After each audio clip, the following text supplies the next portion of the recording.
सेठी साहब, अमेरिका और Iran war के मामले पर जो भी कुछ चल रहा है और उसमें जितना भी तातुल है उसके बारे में मुख्तलिफ़ किस्म की ख़बरें गर्दिश करती रहती हैं। मीनवाइल हमने देखा कि इस हफ्ते में ईरान की जानिब से मुबैना तौर पर हिट किया गया कुवैत और बहरीन को भी, और उसके बारे में भी बहुत सी कयास आराइयाँ हैं कि इसके बाद क्या होगा। बट एनीवेज़, जो एक ख़बर नई है जिसमें नयापन है वो ये कि 3 मुख्तलिफ़ कोशिशें माजी करीब में हो चुकी हैं प्रेसिडेंट ट्रंप की वॉर पावर्स को महदूद करने के लिए, लेकिन अब की बार जो उसमें कामयाबी दिखाई दी है वो ये कि 4 रिपब्लिकन्स इधर आ गए हैं। So it's kind of push back for president Trump.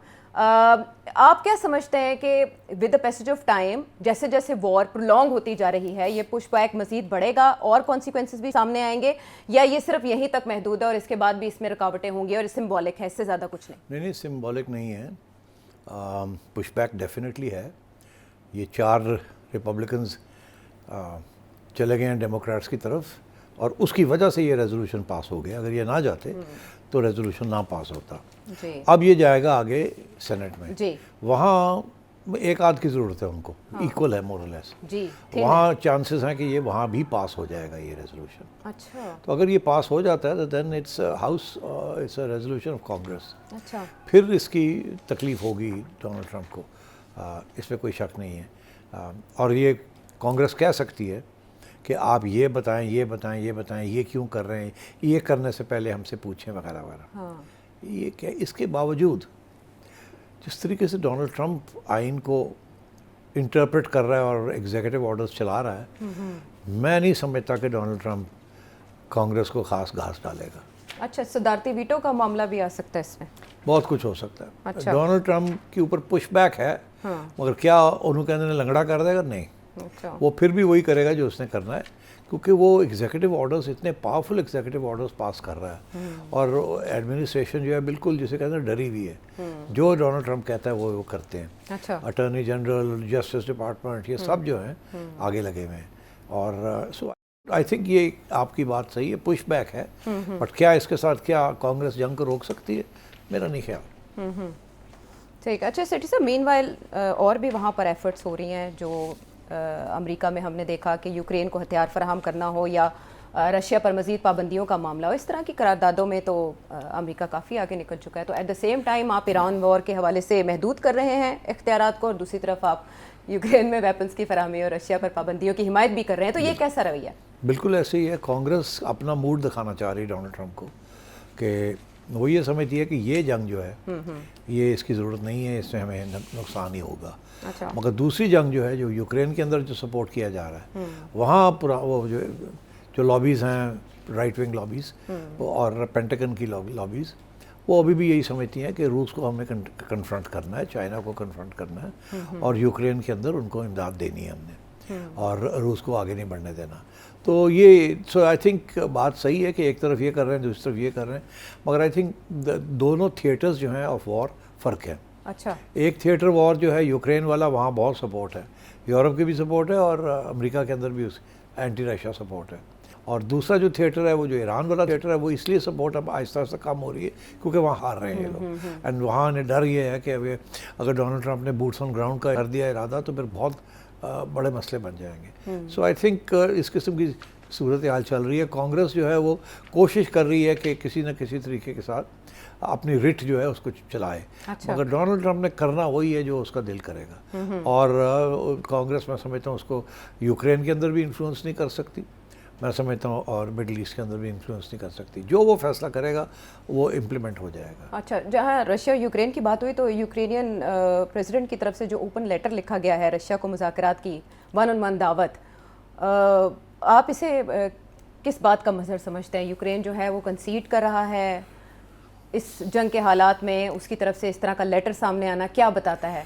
देखिए, जो इंटरनेशनल ऑब्जर्वर्स हैं, साइंटिस्ट हैं, पॉलिटिकल साइंटिस्ट, वो तो ये कह रहे हैं कि 6 माह 9 माह मैक्सिमम 1 साल के अंदर अंदर यूक्रेन की पूरी शिकस्त हो जाएगी जी। रशिया जो है वो पहुंच जाएगा जहां पहुंचना है उसने।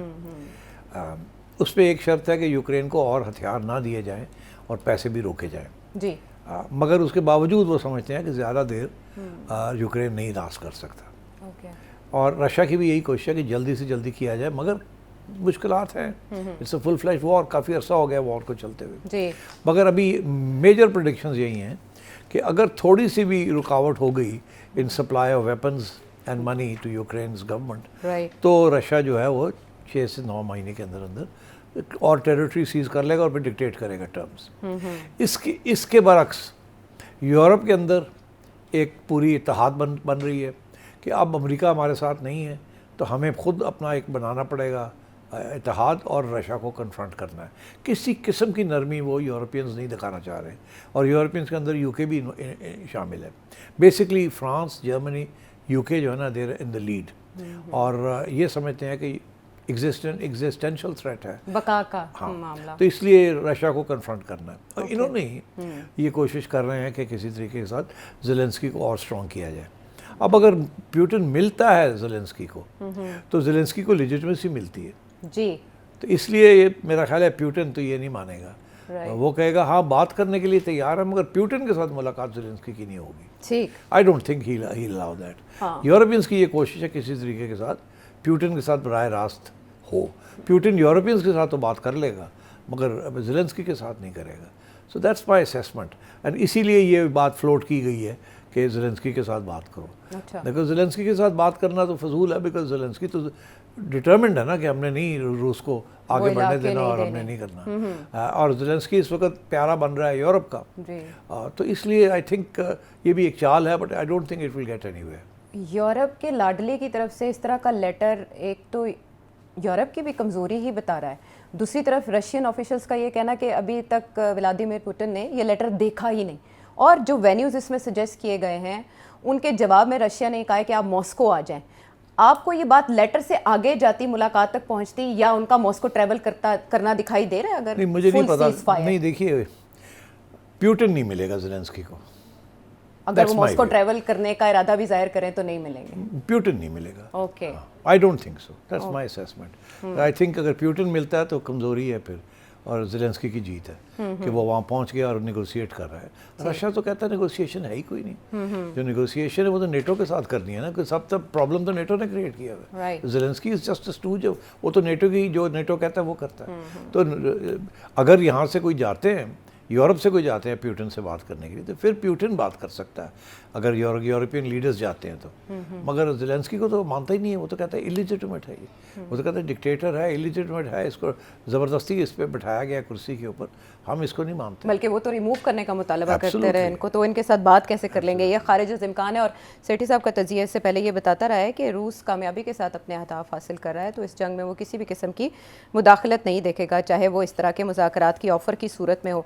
सेठी साहब वापस आते हैं अमेरिकी कांग्रेस की तरफ, हमने वहाँ देखा करारदाद मंजूर हुई, उसमें 4 रिपब्लिकन उधर चले गए। दूसरी तरफ जो हाउस आर्म्ड सर्विसेज कमेटी है उसने अपना जो डिफेंस ऑथराइजेशन एक्ट था, जिसको हमने पिछले हफ्ते डिस्कस किया, उसकी 44 वर्सेस 12 वोटों से मंजूरी दे दी है, जिसमें इंटीग्रेशन शामिल थी दोनों तरफ, इजराइल और यूएस की। एक तरफ वो ये कर रहे हैं, दूसरी तरफ प्रेसिडेंट ट्रंप की एक कॉल लीक होती है जिसमें वो गुस्से का इजहार कर रहे हैं, और उसके बाद उन्होंने इंटरव्यू में उस बात को दोहराया भी। मेरा ख्याल है वो शामिल करते हैं कि इंटरव्यू में किस अंदाज से वो बता रहे हैं कि उन्होंने ऐसा किया है।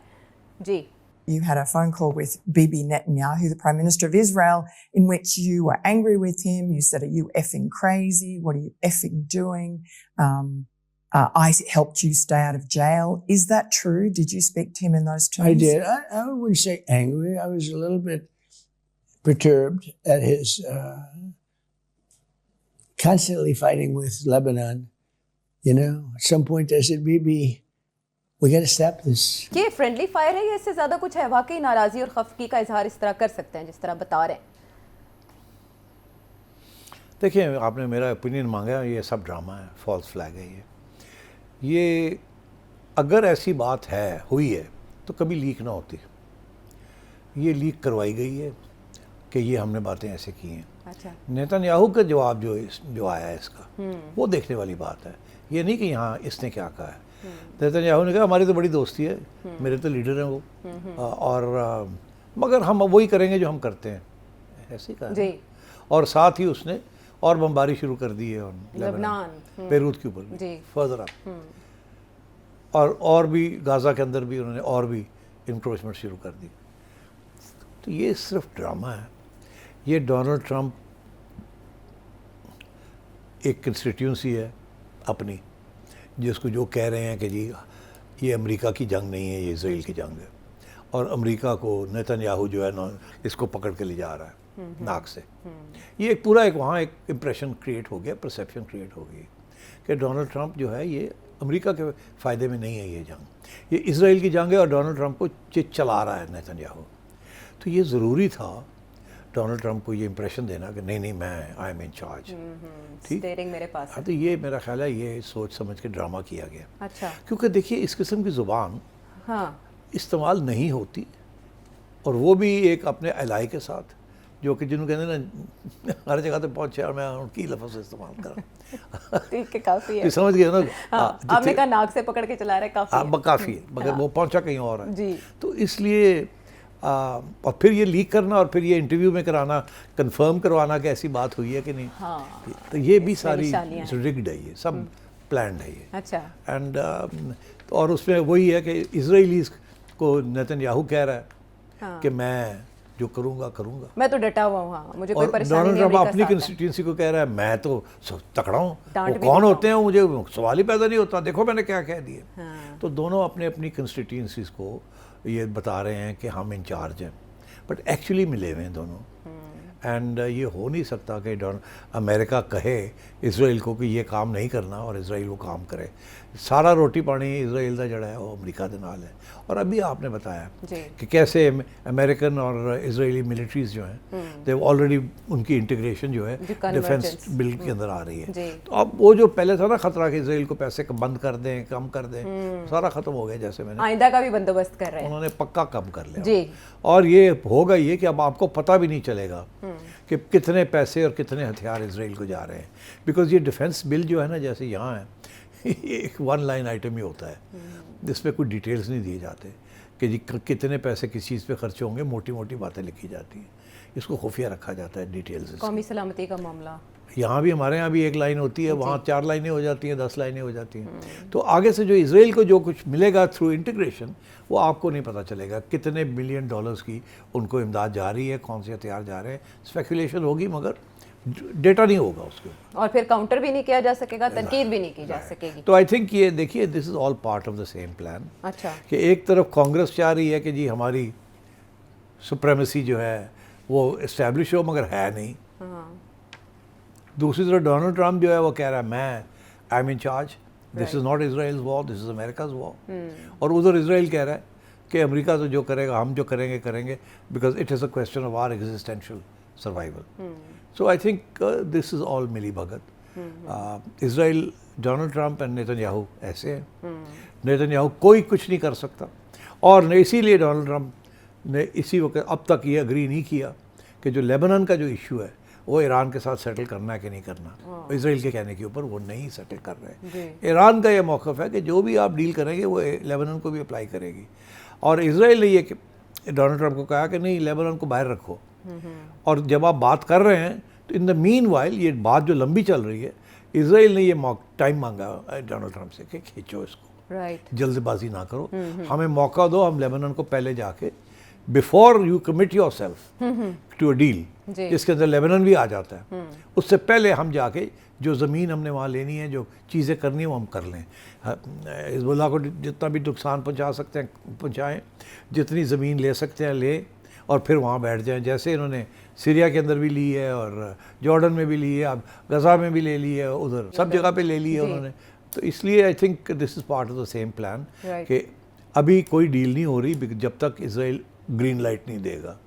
ओके, ग्रीन लाइट अभी इसलिए नहीं दे रहा बिकॉज अभी तक वो जंग जारी है वहाँ। वो चाह रहा है कि मैं कब्ज़ा कर लूँ बहुत सी ज़मीन पर। तो इसका तो ये मतलब है कि इन सब इलाकों में उसकी पेशकदमी मैक्सिमम जितनी हो सकती है तब तक कोई मुआहदा डिलेड रहेगा। और अब तो कहा जा रहा है कि इसराइल के अंदर इस बात पे बहस जारी है कि अगर कोई मुआहदा हो जाता है, ये नहीं कि मुआहदा रोकने पर हिकमत अमली बनाई जा रही है, बल्कि इस बात पर वहाँ गुफ्तो शुनीद हो रही है कि अगर हो जाता है तो फिर इसराइल क्या करेगा, उसके बाद क्या करेगा। इसीलिए इसराइल चाहता है कि पहले वो अपना जो उसने चीज़ें लेनी है वो पहले मिल जाए मुआहदे से पहले।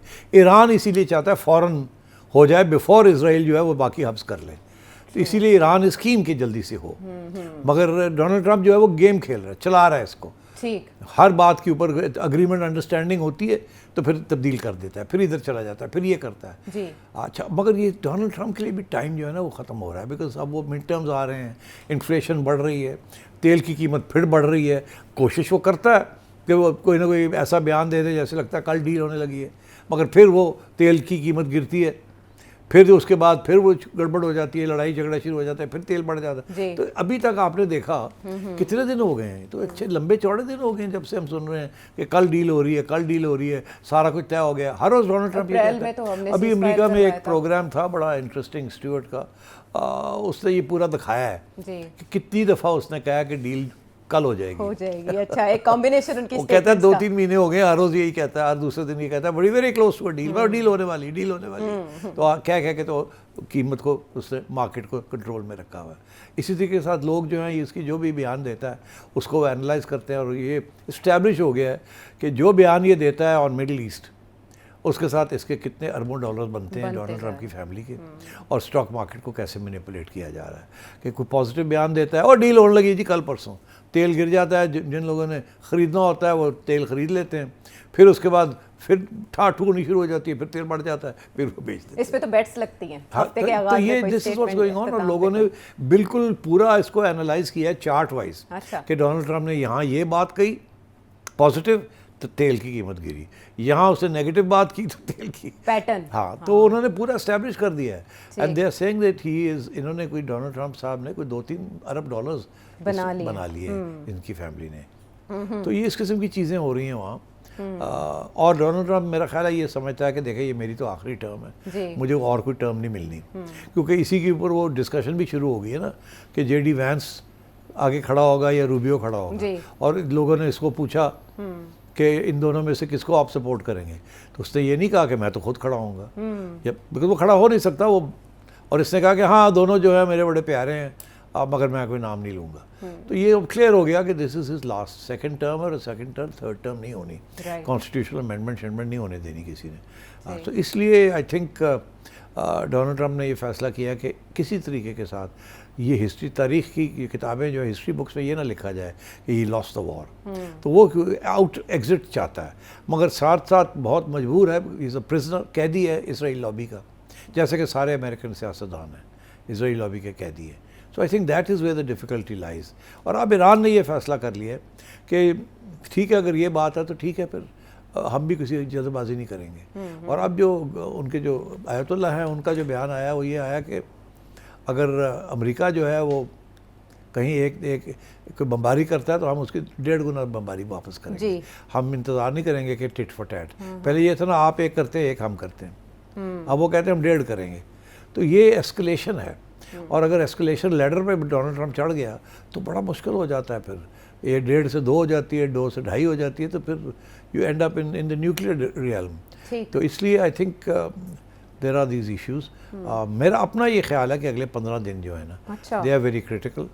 इससे ज़्यादा अगर डोनाल्ड ट्रंप ने और भी खींचने की कोशिश की तो अगर MOU बनना है तो अगले 15-20 दिन के अंदर अंदर MOU हो जाना चाहिए। अच्छा, और मेरा ख्याल है 14 जून को प्रेसिडेंट ट्रंप अपनी सालगिरह भी मनाने जा रहे हैं। आपके एनालिसिस के मुताबिक हम तकरीबन हफ्ता 15 दिन ऐसे ही हो जाएगा अगर वो अपने बर्थडे पे कोई गिफ्ट देना चाहें। But at the same time Sethi साहब, झड़पों की आपने बात की, इसराइली अज़ाइम तो जारी हैं, सदर्न लेबनान में हमने देखा, गाज़ा में भी कॉन्फ्लिक्ट एक्टिव है, लेकिन ये जो झड़पें हुई हैं, ये जो हिट किया गया है कुवैत और बहरीन को, दूसरी तरफ किशम आइलैंड पर अमेरिका ने स्ट्राइक की है, इस तरह के वाक़यात क्या ईरान का रिएक्शन चेक करने के लिए हैं, या ये फुल फ्लेज वॉर में इस तरह के वाक़यात बदल सकते हैं?